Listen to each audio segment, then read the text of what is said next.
मेरी शादी को 1 महीना हो गया, लेकिन अभी तक मैं अपने पति को देख ना सकी, क्योंकि वह रात को जब आते तो लाइट ऑफ करके कमरे में आते हैं और सुबह मेरे उठने से पहले घर से निकल जाते हैं। मुझे बड़ा अजीब लगता। सास से पूछती तो वो मुझसे नज़रें नहीं मिला पाती।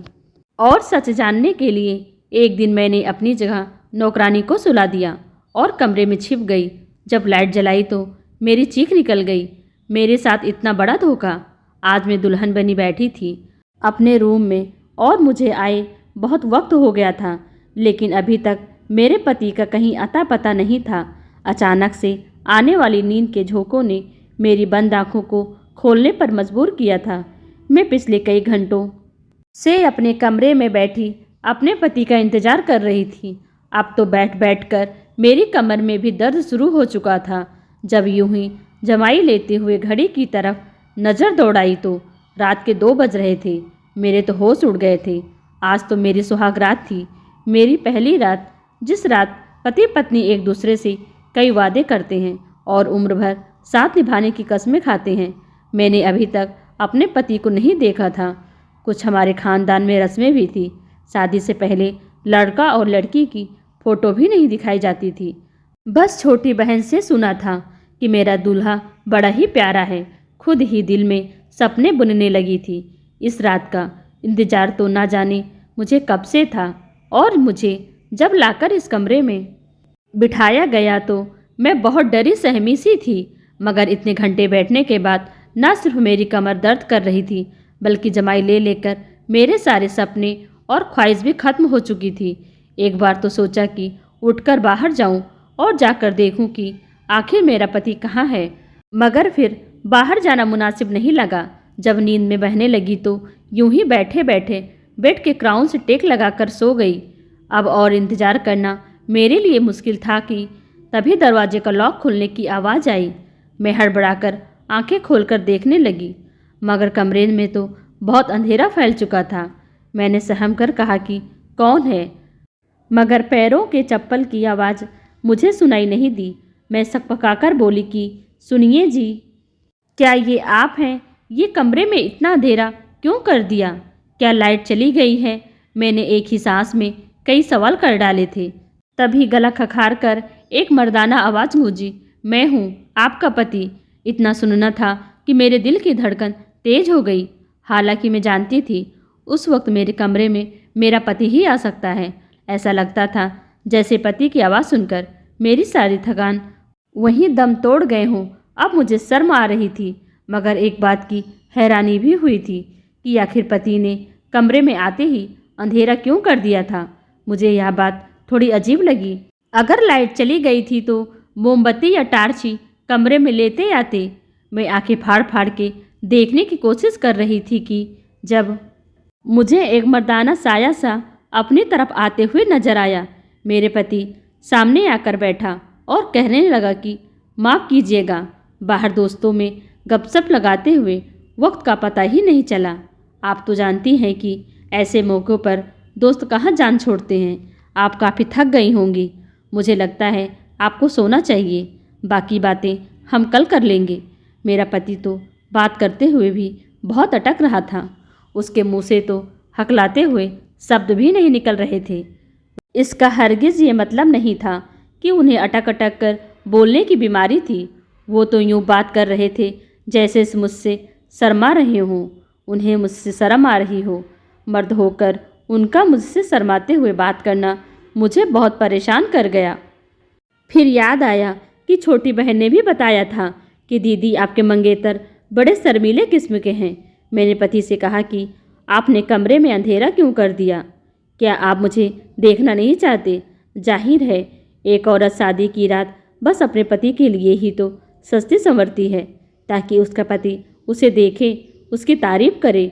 मेरी बात सुनकर पति कुछ देर खामोश रहा और फिर कहने लगा कि मैंने तो आपको जी भर के देख लिया था जब आपको मेरे पास लाकर बिठाया गया। आप बहुत खूबसूरत हैं और हमारे यहाँ एक रस्म है, मुझ पर किसी ने जादू करवाई थी ताकि मेरी शादी ना हो सके। इसलिए पंडित जी ने बताया कि तुम्हें कुछ दिन तक रात को अंधेरे में पत्नी के पास जाना है। मुझे ये बात बड़ी अजीब लगी, मगर उस वक्त मैंने इस बात को सच मान लिया, क्योंकि पहली ही रात मैं किसी बहस में नहीं पड़ना चाहती थी। उस रात को मैं सोने के लिए लेटी तो मेरा पति पहले ही लेट चुका था। दिल में एक ख्वाहिश थी कि पति का चेहरा देखूं। आखिर वो मेरा पति बन चुका था। जब वह बारात लेकर हमारे यहाँ आए थे, तब भी उनके चेहरे पर सेहरा बांधा गया था, जिसमें फूलों की लड़ियों में उनका चेहरा दिखाई नहीं दिया था। रात गुजर गई। मैंने सोचा कि चलो ये रात भी गुजर जाने दूं। चंद घंटों की तो बात है। सुबह होते ही मैं अपने पति को देखूंगी। मैं पति के पहलू में सो गई। सुबह जब मेरी आंख खुली तो मैंने मुस्कुराकर बेड के दूसरी तरफ देखा। मैं चौंक कर उठ बैठी, क्योंकि बेड तो बिल्कुल खाली था। वहाँ पर तो मेरा पति ही नहीं था। वॉशरूम भी खुला था। मैं हड़बड़ाकर उठ बैठी और कमरे से बाहर निकल आई। बाहर आकर देखा तो मेरी सास परेशान सी बैठी थी। मुझे देखकर उनके चेहरे पर फौरन मुस्कुराहट छा गई, मगर उन्होंने कुछ पढ़ते हुए मुझे इशारों से अपने पास आने को कहा। मैं उनके पास गई और साथ साथ आसपास अपने पति को भी देख रही थी कि वह कहाँ चले गए। मैं सास के पास गई तो उन्होंने फौरन मुझ पर फूंक मार दी। शायद वो कुछ पढ़ रही थी और मेरे लिए ही पढ़ रही थी। जो उन्होंने मुझ पर पढ़कर फूंका था, यह देखकर मुझे पति की बात याद आने लगी। शायद ये मेरे और मेरे पति के लिए ही था। लगता था सचमुच में उन पर कोई जादू हुआ है, तभी तो सास भी मुझ पर कुछ पढ़ कर के फूंक मारी थी। मैंने उनके पास बैठते ही सवाल किया, वो कहाँ हैं? मुझे तो कहीं कमरे में नजर नहीं आए। तो सास दूसरी तरफ देखते हुए कहने लगी, बेटा वो काम पर जा चुका है। मैंने घड़ी की तरफ देखा तो सुबह के 8 बज रहे थे और ऑफिस का वक्त 10 बजे से शुरू होता है। फिर 8 बजे वह कैसे चले गए? सास मेरी नज़रों को देखकर सवाल समझ चुकी थी और कहने लगी कि बेटा, उसके काम का कोई पता नहीं। वो अपने दोस्त के साथ मिलकर कारोबार करता है और दिल जब चाहे तभी घर से चला जाता है। तुम नाश्ता कर लो। मुझे यह बात बड़ी मेरा दिल चाहा सास से पूछूं, क्या पति की शादी में मर्जी नहीं थी? ना ही रात को उन्होंने मुझसे बात की और ना ही वो चेहरा दिखाए।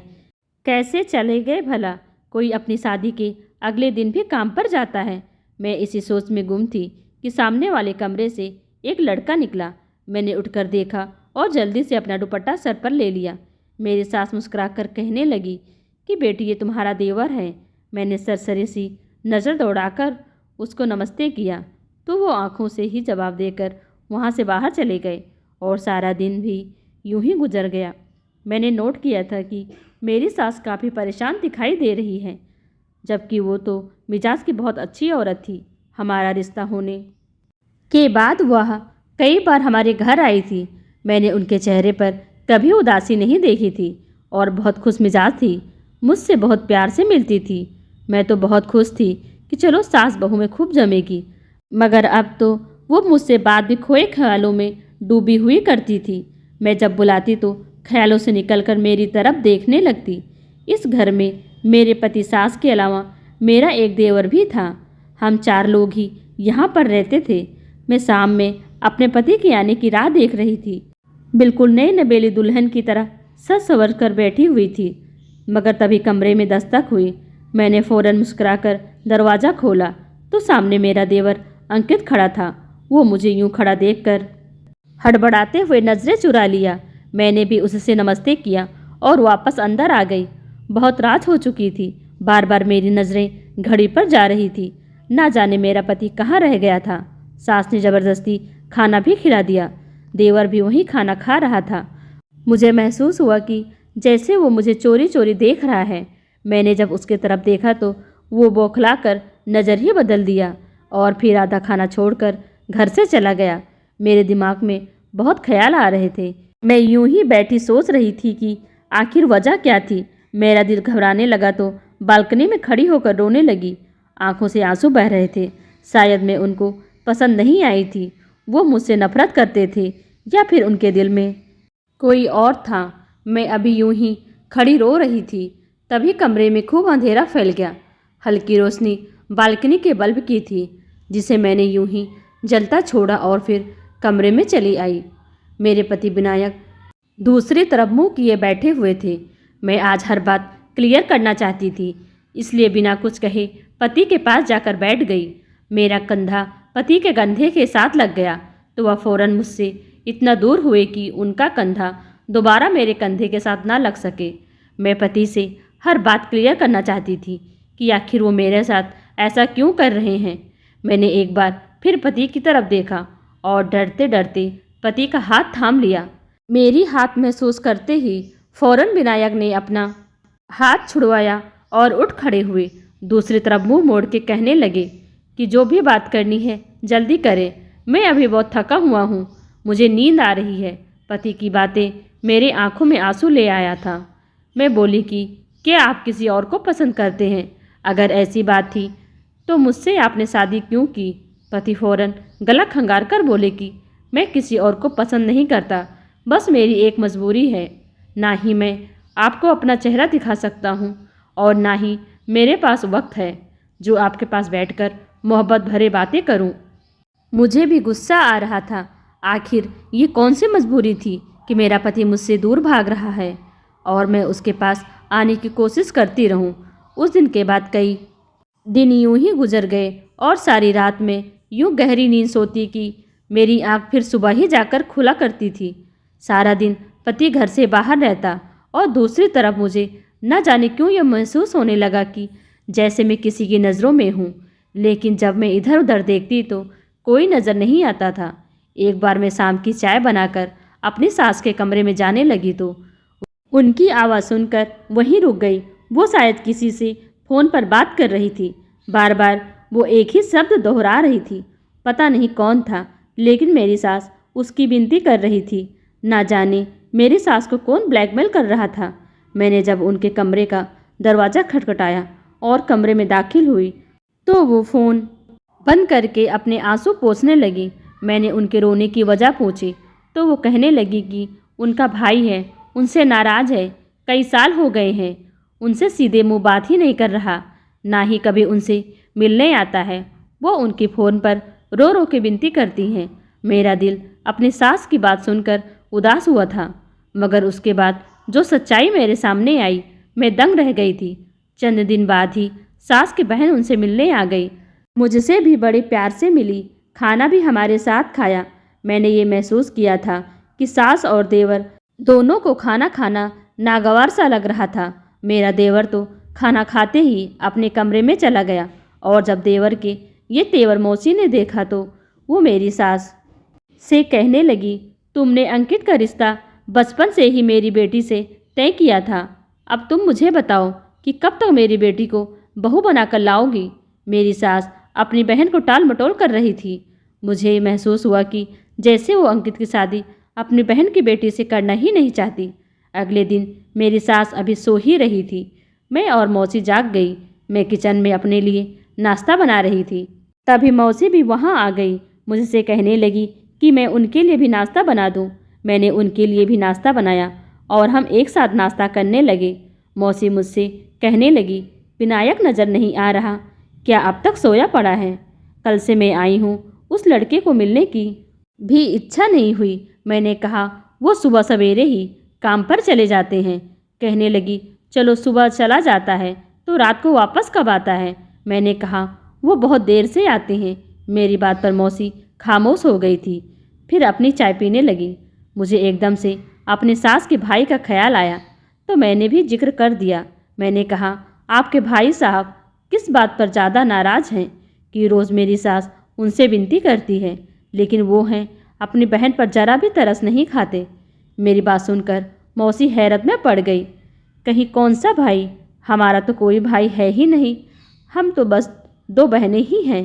यह बात सुनकर मैं दंग रह गई थी। अगर मेरी सास का कोई भाई नहीं था तो वो रो रो कर किससे विनती करती थी कि वो वापस आ जाए, एक बार उनसे मिल ले। मौसी भी नाउमीद हो गई थी। अब मेरी सास कहने लगी कि अंकित उनकी लड़की से शादी नहीं करना चाहता था। मैंने कहा क्यों? वो तो कहने लगी कि उसकी मर्जी नहीं है। मैंने कहा अगर मर्जी नहीं थी तो इतने साल से क्यों बात जोड़े रखी, पहले इनकार कर देता। मेरी सास कहने लगी कि यही बात मैंने अंकित से भी कही है। मैं अपने दोनों बेटों के हाथों बहुत दुखी हो चुकी हूँ, दोनों ही मर्जी के मालिक हैं। ये कहकर वो रोने लगी और मैं उन्हें तसल्ली देने लगी। तंग तो मैं भी अपने पति से आ चुकी थी, इसलिए मैंने सोचा कि शायद मैं उनके सामने हूँ, इसलिए उन्हें मेरी एहसास नहीं है। क्यों नहीं कुछ दिन के लिए मैं अपने मायके चली जाऊँ ताकि उन्हें मेरी कदर हो। इसलिए एक दिन जब दिल बहुत बेचैन हुआ तो अपनी सास से पूछी और चली गई, और सोचा अपनी माँ से भी तो जाकर पूछूं कैसे मर्द से मेरी शादी करवाई है जिसने अभी तक अपना चेहरा अपनी पत्नी को ही नहीं दिखाया। मैं तो जानती ही नहीं थी कि वहाँ पहुँचकर मुझे कैसा धक्का लगने वाला है। जब मायके पहुँची तभी एक दिन वहाँ एक कोरियर आया। वो हमारे घर के बाहर था। मैंने उसे बोला किसका पेपर आया है, और टटोल कर देखने लगी। उस पेपर तो मेरा ही नाम लिखा था। जब खोलकर मैंने अंदर मौजूद पेपर पढ़ा तो मेरे पैरों तले ज़मीन निकल गई। मैंने पेपर देखकर अपने घर जाकर अपने कमरे में चली गई। मेरे दिमाग से सोचने समझने की क्षमता सब खत्म हो चुकी थी। मेरे साथ कौन सा खेल शादी के नाम पर खेला जा रहा था। जो पेपर मेरे हाथ में थे वो देखकर जो हकीकत मुझ पर खुली थी, मैं चकराकर रह गई। पूरे दिन मैं अपने घर पर ही बैठी रही।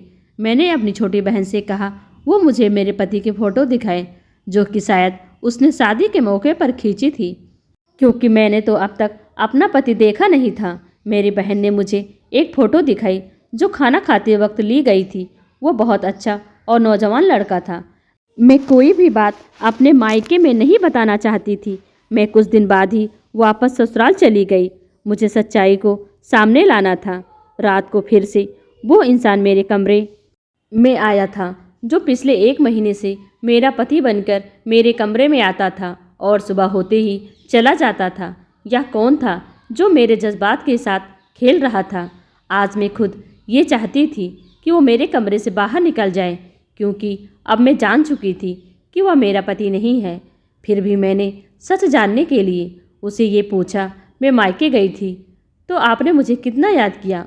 मेरे सवाल पर वो हड़बड़ाकर कहने लगा, जाहिर है आप मेरी पत्नी हैं, मैं कैसे आपको भुला सकता हूँ। मैंने कहा मुझे आपको देखना है। आज मैंने शादी की फ़ोटो में आपको देखा था। वो मेरी बहन ने खींची थी, इसलिए दिल में आया कि आज 1 महीना गुजर गया है, मैं आपको क्यों ना देख लूँ। मैं नहीं मानती ऐसी किसी भी जादू को। अब आप खुद लाइट जलाएंगे या मैं जला दूँ? वो कहने लगे कि मैं पहले भी आपसे कह चुका हूँ कि मेरा इलाज चल रहा है और आप इस इलाज को सच मानती हैं या झूठ। लेकिन मैं ये इलाज करवाए बिना आपके सामने नहीं आऊँगा। अगर आप मुझे रोज़ यूँ तंग करेंगी तो मैं आज के बाद आपके कमरे में भी नहीं आऊँगा। और ये कहकर वो कमरे से बाहर निकल गए। मैंने अगले दिन उनसे माफ़ी मांगी और वो फिर से मेरे कमरे में सोने लगे। लेकिन उनके सोते ही मैं सोफे पर जाकर सो जाती थी। मैं सोच रही थी कि किस रात उस इंसान का सच सबके सामने लाऊं। अगले दिन मैंने अपनी नौकरानी को यह कहकर घर पे रोक लिया कि मेरी तबीयत कुछ ठीक नहीं है। उसने भी कोई ऐतराज़ नहीं किया था। रात को मैंने नींद की दवा दूध में मिलाकर नौकरानी को वो दूध पिला दिया और उसके बाद उसे अपने बिस्तर पर सुलाकर खुद कमरे में छिप गई और वहाँ छुपी जहाँ कमरे की लाइट के बटन लगे हुए थे। रात को काफ़ी देर बाद वो इंसान मेरे कमरे में आया और बेड के दूसरी तरफ बैठ गया कि मैंने फ़ौरन से लाइट जला दी। और जब मैंने उस इंसान को देखा तो मेरे होश उड़ गए। वो तो मेरा देवर था। तो क्या पिछले 1 माह से मेरे कमरे में वही आ रहा था? वो मुझे हैरत से देख रहा था। मैंने कहा कि तुम्हें शर्म नहीं आई यूं ही मेरे कमरे में आते हुए? उसने कोई जवाब नहीं दिया। मैंने वो पेपर अलमारी से निकाल कर उसके मुंह पर मारा और रोने लगी। वो पेपर डिवोर्स के पेपर थे, जिस में खत भी मौजूद था जिस पर लिखा था कि मैं किसी और से शादी करना चाहता था, लेकिन मेरी माँ ने ज़बरदस्ती मेरा रिश्ता तुमसे तय कर दिया और मेरे लाख मना करने के बाद भी मेरा तुमसे विवाह करवा दिया। लेकिन मैं शादी की रात ही भाग गया था और तुम्हें डिवोर्स पेपर भेज रहा हूँ ताकि तुम जिससे चाहो उससे शादी कर लो।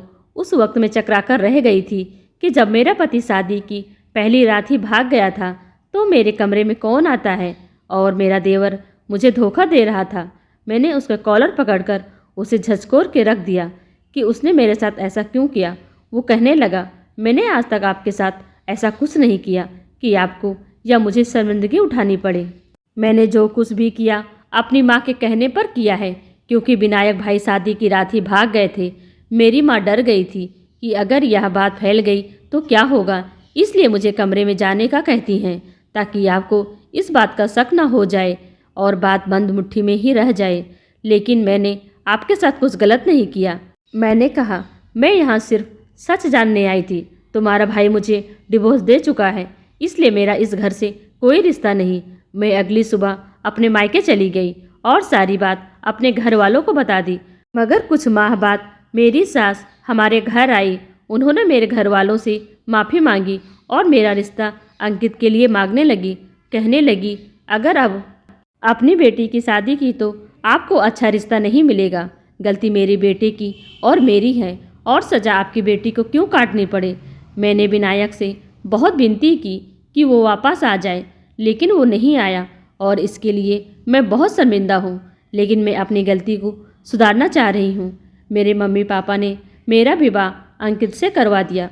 सच ही कहते हैं कि एक औरत ही एक औरत का घर बर्बाद भी करती है और आबाद भी करती है। आज मैं अंकित के साथ बहुत खुश हूँ। अंकित और मेरी सास ने विनायक से सारे रिश्ते खत्म कर दिए हैं। दोस्तों, आपको यह कहानी कैसी लगी कमेंट कर हमें ज़रूर बताएं। वीडियो को लाइक कर चैनल को सब्सक्राइब करना बिल्कुल भी ना भूलें। Thanks for watching.